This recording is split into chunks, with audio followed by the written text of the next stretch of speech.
Muslim population 24.68 था। झूठे हैं वो और नफरत करते हैं आसाम के मुसलमानों से। आसाम में है तो बंगाली मुसलमान मियाँ बोल के डिस्क्रिमिनेट करते, आसाम के बाहर गए तो पूरे मुसलमान डिस्क्रिमिनेट करते। झूठ क्यों है बोल रहा हूं मैं आपको। 1951 में आसाम था, उसमें नागालैंड नहीं था, मिजोरम नहीं था, आपके अरुणाचल नहीं था, मेघालय नहीं था, राइट। अब ये अलग स्टेट जब बन गए तो उस वक्त 51 में 24.68 मुस्लिम पॉपुलेशन था, 2001 में 30.92 था और 2011 सेंसस में 34.22 था। इतना झूठ बोल रहे और इनके झूठ की वजह से पूरा एडमिनिस्ट्रेशन, पूरे ऑफिसर्स मुसलमानों से नफरत कर रहे हैं। और कैसा कर रहे हैं मैं बता रहा हूं आपको। वहां पर एक एरिया है जागीर रोड बोल के, हाई कोर्ट का ऑर्डर आ गया डिमोलिश मत करो। डीएम साहब जो है ऑर्डर नहीं मिला बोल के सिर्फ मुस्लिम हाउस होल्ड्स को, कारोबार को डिमोलिश कर दिए। आसाम में आसाम में जो मिनिस्टर्स कॉलोनी है, ये हेमंत बिस्व को बोलो पूरे मुस्लिम लेबरर्स बनाए वो। अगर 40% है मुसलमान आसाम में तो कौन सा आसमान गिर रहा है? अनकॉन्स्टिट्यूशनल क्या है बताओ? ये कितना अनकॉन्स्टिट्यूशनल है? क्या अनकॉन्स्टिट्यूशनल है? 40% है। पूरा तरकारी बेचने वाला मुसलमान, मच्छी बेचने वाला मुसलमान, ऑटो चलाने वाला मुसलमान, कंस्ट्रक्शन वर्कर मुसलमान। आपको नफरत क्यों इन लोगों से? ये भारत के नागरिक है ना। आप तो मुख्यमंत्री, आपको शर्म आनी चाहिए इस तरह आप एक समुदाय से नफरत कर रहे हैं। तो हर जगह पर बीजेपी किसी भी स्टेट में रहने दो, सिर्फ नफरत करना मुसलमानों से और उस नफरत को इंस्टीट्यूशनलाइज कर देना। और अपने गवर्नमेंट में जहां पावर में है वहां पर एक मैसेज दे देना पूरे गवर्नमेंट के एम्प्लॉइज को कि आप कुछ भी कर सकते हैं मुसलमानों के ताल्लुक से। हेमंत बिस्व शर्मा ने ये भी कहा है कि it's a matter of life and. कैसा लाइफ एंड डेथ है बताइए? शर्म आनी चाहिए उनको।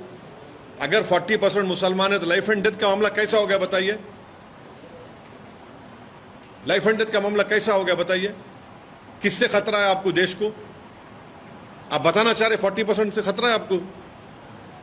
कितना झूठ बोलेंगे, कितना नफरत करेंगे? यानी नफरत की इंतहा कर दे रहे, डिस्क्रिमिनेशन की इंतहा कर दे रहे आप। 40% अगर तो क्या लाइफ एंड डेथ का मैटर है बताओ? तुम हार गए लोकसभा के तो लाइफ एंड डेथ का मैटर हो गया। भारत में 14% मुसलमान का लाइफ एंड डेथ का मैटर है ये। कश्मीर में मेजोरिटी में है तो आप लाइफ एंड डेथ का मैटर है ये।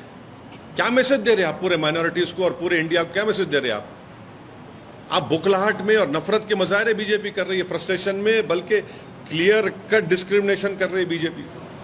और फिर उनके स्पोक्स पर्सन बोलते नहीं वो ऐसा बात नहीं करना, ऐसा बात नहीं करना, ऐसा और फुला। और ये जो बात कर रहे हैं क्या है बोलो फिर? ये मुसलमानों को टारगेट कर रहे उत्तर प्रदेश में, उनकी दुकान पे मत जाओ, सोशल बाइकआउट की अपील कर रही उत्तर गवर्नमेंट। आसाम में बोले 40% है तो जिंदगी और मौत का मामला है। महाराष्ट्र में आपकी सरकार है तो मस्जिदों को तोड़ देंगे हम लोग। क्या हो रहा है फिर ये? आप क्या एक पॉपुलेशन, एक माइनॉरिटी, मुस्लिम माइनॉरिटीज को क्या आप धकेलना चाह रहे हैं दीवार की तरफ? रेडिकलाइज कौन हो रहे हैं बताओ फिर? जी, सुधांशु त्रिवेदी जी ने जो बयान दिया जिसमें कहा कि कांग्रेस और राहुल गांधी जिस तरीके से खून और हत्या, इस तरीके के जो अपमानजनक शब्द का इस्तेमाल कर रहे हैं, उससे कहीं ना कहीं हिंसात्मक घटनाएं बढ़ेंगी। प्रधानमंत्री मोदी के खिलाफ जिस तरीके से राहुल गांधी ने बयान दिया। मेरी गाड़ी के ऊपर 6 गोलियां चलाए उत्तर प्रदेश इलेक्शन दौरान में। कौन चलाए, किस लिए चलाए बोलो आप? कौन चलाओ बोला उनको? रोज मेरे को धमकियां आते, मैं अब देखना चाह रहा हूं मैं सेलफोन में SMS करके धमकी देते गोली मार देंगे। हाँ, इसका जिम्मेदार कौन है? मेरे घर के सामने आके मेरे दीवार का नाम को, नंबर पे, नेम प्लेट को काला करते, मेरी जान से मारने की धमकी देते। बोलो बीजेपी वालों कौन भिजा रहा उनको? अब तक क्यों नहीं पकड़े उन लोगों को आप? दिल्ली में आपकी हुकूमत है ना, क्यों नहीं पकड़े उनको आप? ये चक्कर है। आप रेडिकलाइज कर रहे हैं, आपकी आइडियोलॉजी के मानने वालों को एम्बोल्डन कर रहे हैं आप, और आप दूसरों को आईना दिखा रहे हैं। अरे खुद तो अपना आईने में देख लो, चेहरा अपना कितना बुरा दिख रहा। उत्तर प्रदेश में जो बोल रहे आप यहां पर मत जाइए, नाम लिखिए। आसाम में 40% पॉपुलेशन की जिंदगी और मौत बोल रहे आप। महाराष्ट्र में मस्जिदों को तोड़ दे रहे। ये कौन है ये लोग? ये आपकी सरकार की वजह से ये लोग रेडिकलाइज हो चुके हैं।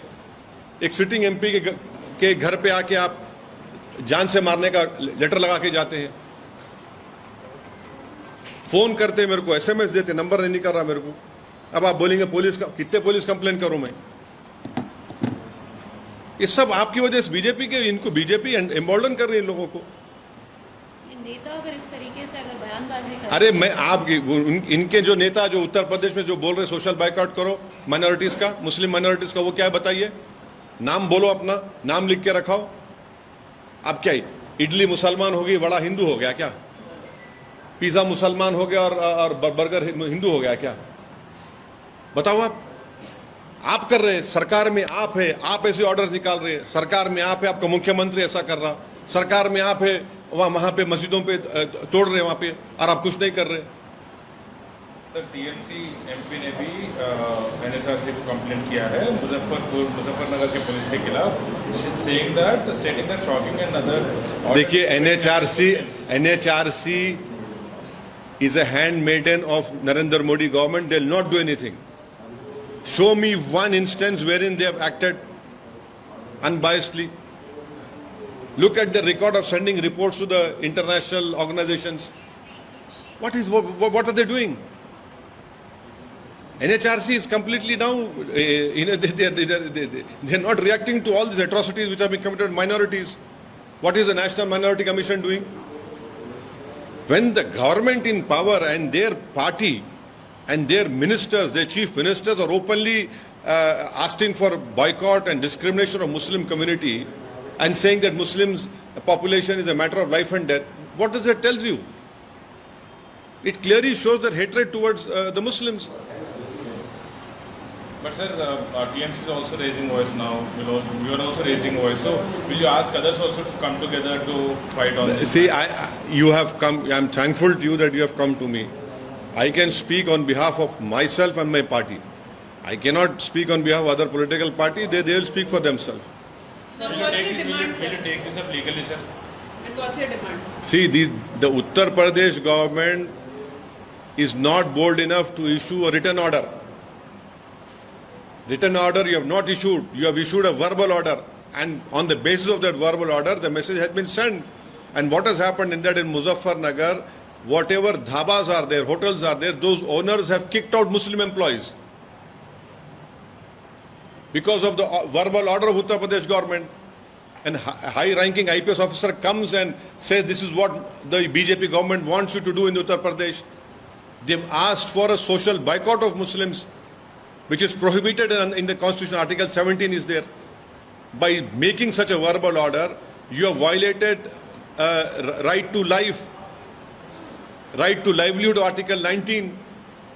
And please tell me why is this order not being implemented on McDonald's, on KFC, on Pizza Hut, on Cafe Coffee Day? Why not them? Why only the small hotels? And those employees who are working there, that is their livelihood. This is a clear cut. It reminds us of what happened in 1930 when Hitler was in power. This is nothing but it reminds me of Judean boycott. Kristallnacht movement is happening in India right now. Assam Chief Minister says 40% Muslim population, matter of life and death. Shame on him. He's one of the top 5 liars of this country.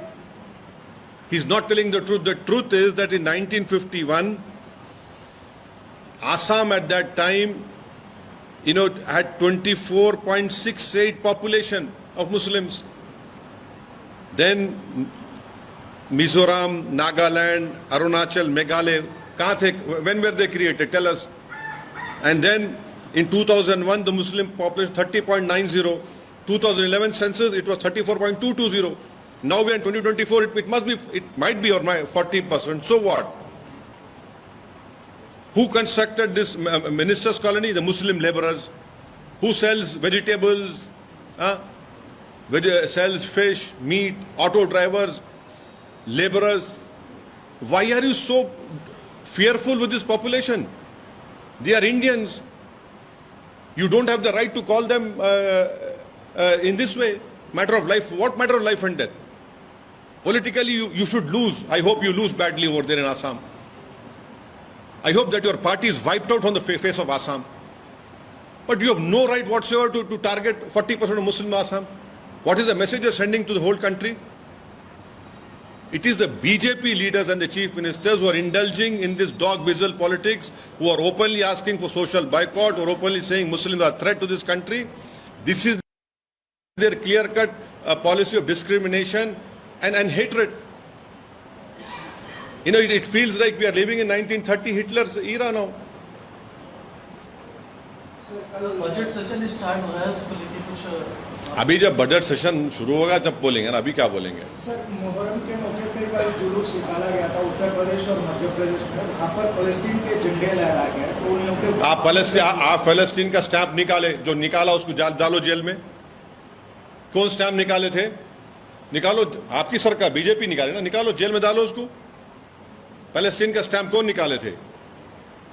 Owaisi की government थी क्या? आप stamp निकाले, डालो jail में उन लोगों को, स्टैंप निकालने वाले को। और स्टैंप अगर फ्लैग निकाले तो कौन से कानून में बुक कर रहे हैं आप उनको? अमेरिका के सेनेटर्स आए थे, 10 सेनेटर हिमाचल प्रदेश गए थे दलाई लामा से मिलने के लिए।